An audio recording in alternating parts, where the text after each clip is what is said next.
ဆရာမအားတယ်မလား ဒါဒီပါလို့ အာတို့တွေတတိယပုံမချင်းအောင်ရရအောင်လေဆရာမခီးရပြန်အောင်ပြီဆိုတော့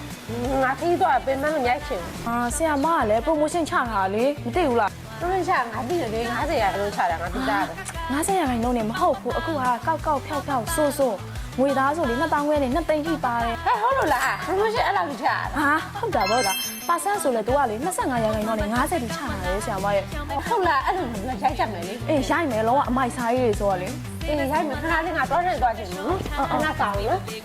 ဆရာမမြန်မြန်တော့လုံတော့ ဟ